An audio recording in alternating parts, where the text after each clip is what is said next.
Yeah, but what is that? It's a major award. A major award? Shucks, I wouldn't have known that. It looks like a lamb. If you win a major award, it usually means you're the best of the best at what you do. But sometimes you win because whoever voted for you wasn't right in the head that day. That's the only way to explain how these incredibly prestigious awards got doled out to incredibly undeserving winners. The busiest beaver award goes to Phyllis! Yeah! Nice work. Per usual. This says bushiest beaver. Jethro Tull's Metal Grammy. It wasn't until the late 80s that the Grammys got around to noticing that hard rock and metal music existed. When they finally did, they assembled a solid list of nominees for their Best Hard Rock Metal Performance category. Metallica, AC/DC, Jane's Addiction, Iggy Pop, and Jethro Tull. The Grammys seemed like it was Metallica's to take, and Justice for All was red hot, and they had just blown the Grammy crowd away with a blistering rendition of the song One. And then... And the winner is Crest of a Knave, Jethro Tull. Tull frontman Ian Anderson admitted that he thought the band would lose, which is why the band didn't even attend the ceremonies. Even the Grammy website throws shade at the decision, calling Tull a fine group of long-standing musicians, but arguably the least hard or metal of the nominees. The very next year, the Grammys realized what metal actually was, and Metallica won easily. No flutes required. We've got to thank Jethro Tull for not putting out an album this year, right? Steely Dan's Album of the Year. Jethro Tull wasn't the last time the Grammys got something wrong. In 2001, Steely Dan released Two Against Nature. It came and went without any major hits, but it still got nominated for 2001's Album of the Year Grammy. Its competition, iconic albums by Eminem, Radiohead, Beck, and Paul Simon. And the winner was... Two Against Nature, Steely Dan! According to Rolling Stone, the Grammys were getting flack for even nominating Eminem in the first place due to his profane lyrics. Steely Dan also won that year for Best Pop Vocal Album, meaning a group of 70s soft rockers were suddenly poppier than NSYNC and Christina Aguilera. Even Walter Becker of Steely Dan was confused, telling MTV, "I thought that it was weird. Maybe we're in the wrong category or something." We Are the World's Record of the Year. You'd have to go all the way back to 1986 to see when the Grammys really started getting dumb.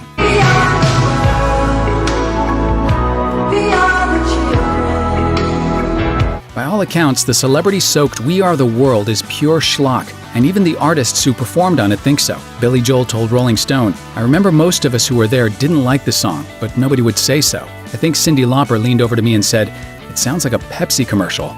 Somehow, the musical event got honored with a Grammy, which is even more baffling when you consider the classics it beat out, which included Dire Straits' Money for Nothing and Huey Lewis and the News' The Power of Love. When's the last time you heard We Are the World on the radio? Simply put, the Grammy committee voted for sentimentality over substance and now look incredibly silly, though they're probably used to that by now. Driving Miss Daisy's Best Picture Oscar.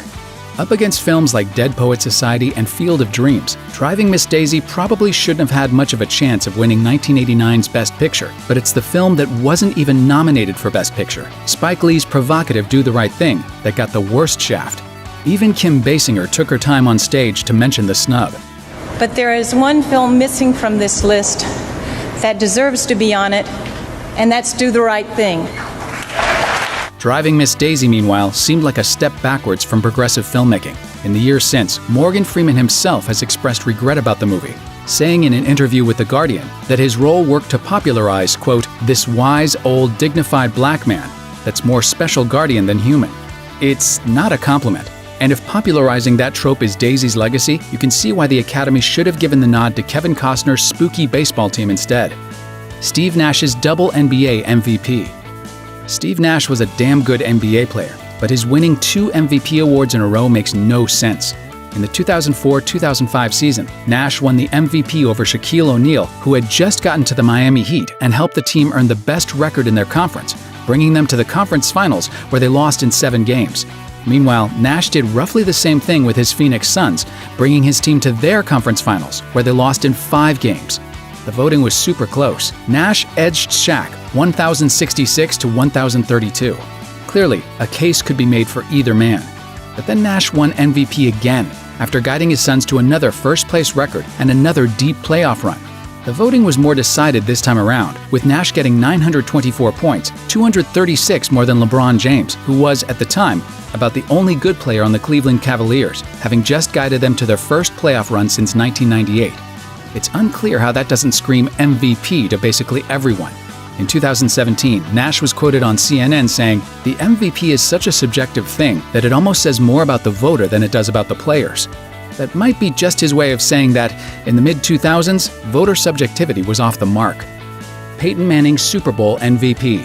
Without question, Peyton Manning is one of the best players in NFL history. That said, when he won his first Super Bowl in 2006, the decision to award him the MVP was just about the worst that could have been made.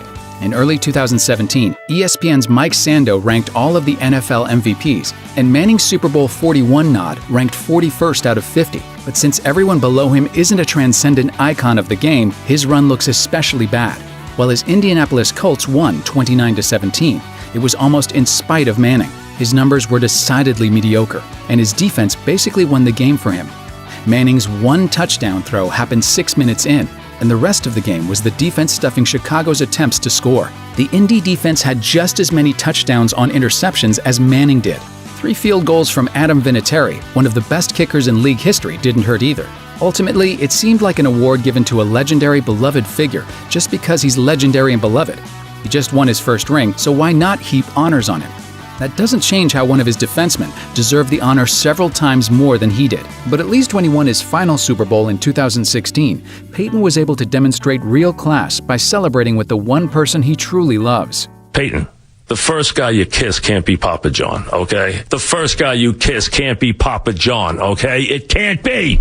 And if I see that as a commercial, I'll throw up. Thanks for watching. Click the grunge icon to subscribe to our YouTube channel. Plus, check out all this cool stuff we know you'll love too.